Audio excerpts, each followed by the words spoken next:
What's up guys and girls, welcome back to Van Haven TV. I'm Jordan from our design team.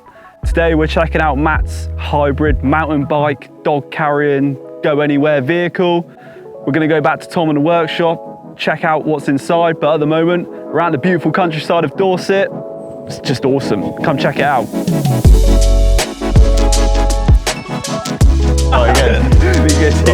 Cut. Where'd you go? Cut. We're here with Tom now. He's going to show us some key features of this beautiful build he's been working on over the past couple of weeks. So over to you, Tom. Let's jump straight in this back end.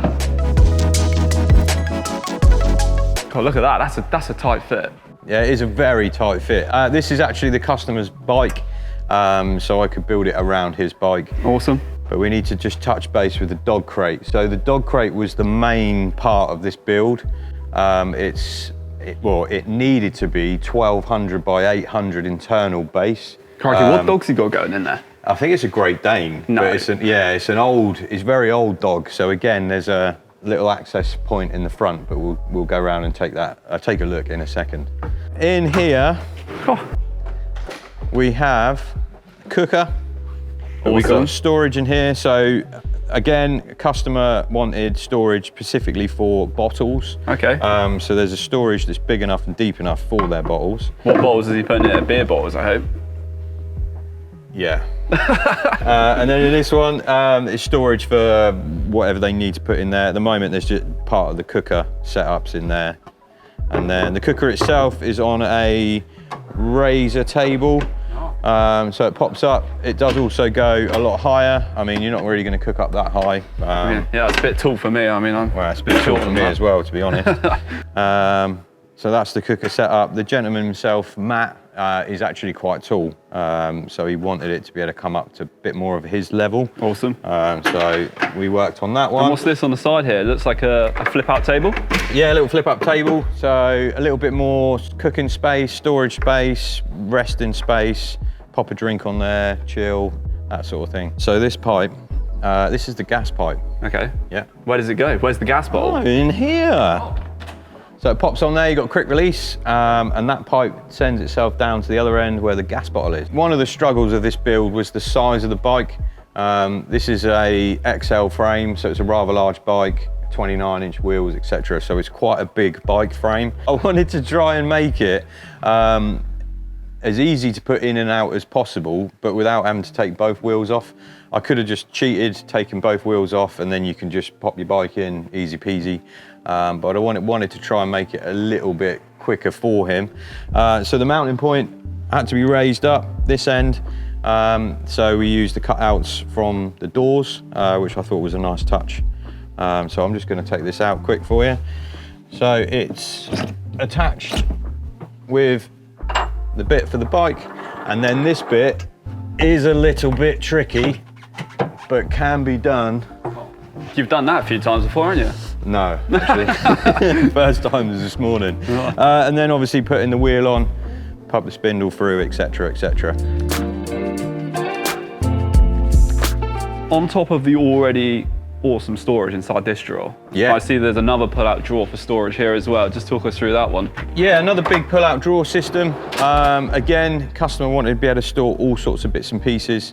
So he's actually purchased himself some bags, like zip felt bags that you can pop everything in and drop them in these in this tray. Sort of like riding gear, goggles, gloves, helmets. Yeah, all sorts of bits and pieces. I mean, he does various walks as well, so it won't be just mountain biking. So it might be a day where he doesn't have his bike in there and he's walking off in the hills and stuff. And I think fell running, I don't know if that's a sport. Fell running, what's fell running when it's at home? Run stuff and you don't fall. Oh. You didn't fail, yeah? Oh, right, okay. Yeah, so, and again, takes a dog with him. So the dog goes everywhere, but the bike might not. Oh, okay, makes sense. I've then put a best of both worlds, hopefully on this side, because the wheel needed to sit lower than the main base of the unit. Okay. I've done a big cutout here, so obviously this section can then be also used for larger, higher bits of equipment that he might have if he's not taking his bike that day. I noticed as well there's a funky shaped cutout within that dog cage. Just talk to me about that a little bit. Annoyingly, it doesn't match the other side, but again, the dog crate was the main thing in this van, and the size of the dog crate, 800 wide, and his handlebars are 800 wide. It's just not going to fit in the back of a long wheelbase in that setup. So I came up with a little pattern, cut a really nice little shape out, made sure it matched everywhere, neat edges, etc. So that is where the handlebars go, and then a little dip at the bottom, that's where the brake lever goes. Oh, that's smart. Yeah, that's just, you know. Hopefully his dog don't get hungry and chew on them grips that he's got on his bike. Cause, well, it looks like he already has on one of them, to be fair. Whoops.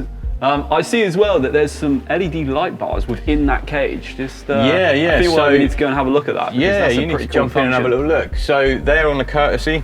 So again, he wanted LED light bars on the courtesy, but then also a switched light. So there's a singular switch light in there, just to add a little bit of light if he wants to check on the dog, etc. But when on load inside, he's got those really bright lights to help the dog see where it's going, etc. Nice. I really would like to see the tambour door you got going on there as well. Yeah. Is that quick entrance for the Great Dane, or do you load him in from the back like the bike? No, that is the entrance. I'll show you the entrance because there's a little fold out for it. Okay, awesome. So another part of the brief was to fit a porta potty style toilet. Yeah. Pooping on the go. Yes, pooping on the go. So basically, in the centre section, they were worried about the dog getting the paws caught and stuff in the foot mounts on the bottom for the chairs. Yep. Because this can also, you can have the third seat in. They don't tend to have the middle seat in, so I was able to put this little drawer. So if you open that up, you can have a little you've got a little turn, twist, and then get that nice and straight. Yeah, nice and straight. Pop that out, and then it folds out. I see we've got some penny washer on there as well. Yeah, a bit of penny washer, a bit more grip, a little less slippy. And then the dog can wander around and then go up into his through his tambour door. Look at that. Wow. Into his big cage. Awesome. Oh, the Van Haven in there as well. Love these cutouts as well. Fantastic. We've used it before in another dog crate, and the customer again really liked that. So we kept with the shapes. Awesome. Yeah, it also adds a nice bit of ventilation for your pet, and it saves a bit of weight too, to be honest. Yeah. The phenolic ply can be quite heavy. If you can imagine, there's probably 3 sheets in there. It's quite heavy. So cutting down, saves the van. Go a bit faster. A bit faster, yeah. Sporty. I like it. Nice.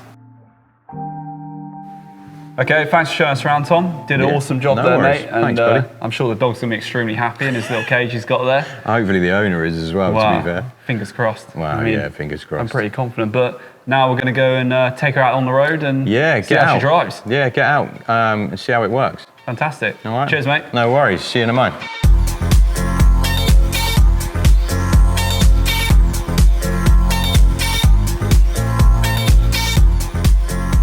Heading to a rather beautiful spot in sunny Dorset. Very lucky to have it right on our doorstep at the new HQ.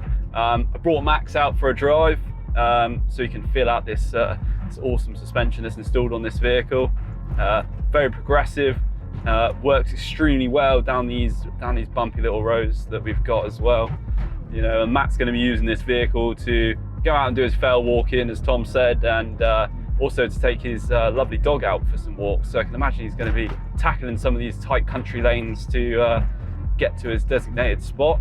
Yeah, because even though we're on these country roads now, George, it doesn't feel like we're on back lanes, recently resurfaced. It feels very high-end, very sports-like, but still plush. Yeah, the brief was, I'm sure you've heard many times in our videos recently, you know, drive like a Passat day to day, and you look at your watch, you need to get going.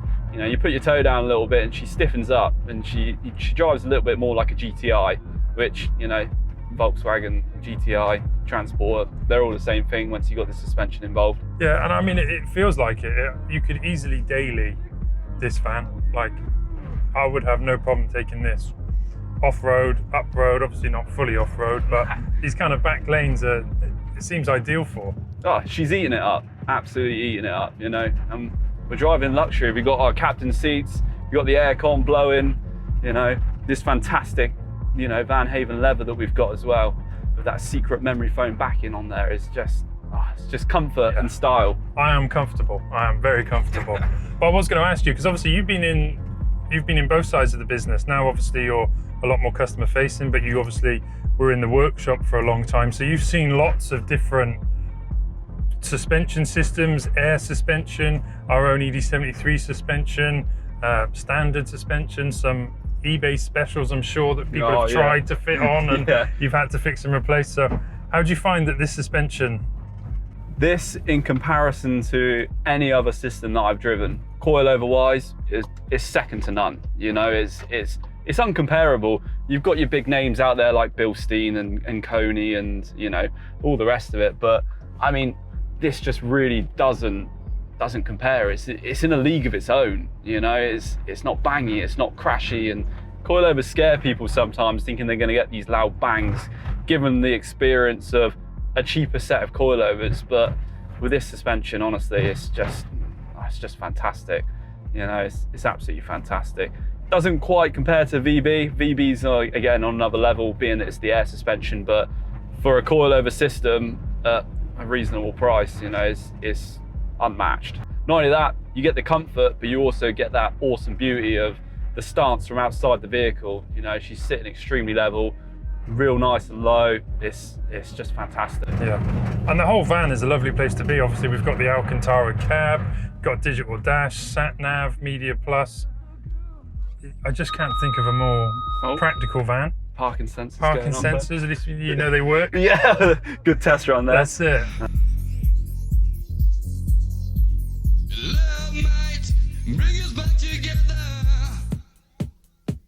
No, you're right. The Platinum Plus interior, you know, all of your touch points done in the beautiful satin LMI. You know, you've got all of the black Alcantara, really decommercializing the cab as well. I mean, I feel like I'm in George's RSQ3 that he's got, not in a van. You know, it's fantastic. It doesn't feel like a van. I've noticed, obviously, as well, we've got the upgraded sound system in here as well. BDI's there, Max. Yeah, we've got the Alpine replacement audio system in this vehicle. We've upgraded tweeters, upgraded door speakers, and we've also got a sub under the seat. It's a really great entry-level system.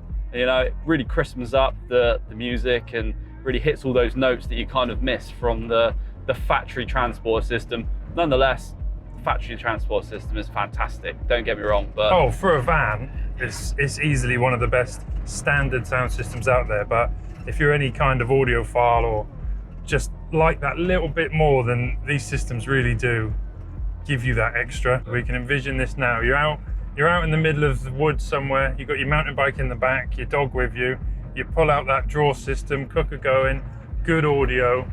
I mean, that's a summer afternoon right there. That's a summer afternoon. That's a summer afternoon. You know the only thing you're missing there though, don't you, Max? What's that? Ice cold beer sat up on that table next to your cooker, you know? Ice cold, yeah. You got your burgers flipping in the pan, beers on deck. What more could you want? What more can you want? That is ideal. Oh, look at that. We're really tackling some bumps now, and the van's just eating them up, you know? And I haven't felt a single bang or crash or... And again, I think that's going to lead into Matt's mountain biking adventures. As a lot of you know that do ride mountain bikes, even get into places like Bike Park Wales, fantastic venue. And once you're in, it's great. But the road to get in there, you need something that's really going to be able to eat up those bumps, the ruggedness, the coastal gravel paths. You're going to need something that works. Absolutely. And if you want something that works, you know, look no further than this progressive coilover system. It really does work.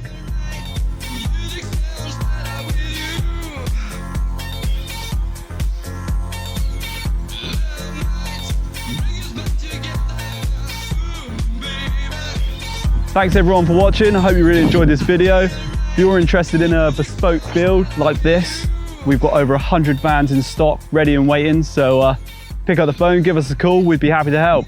See you next time.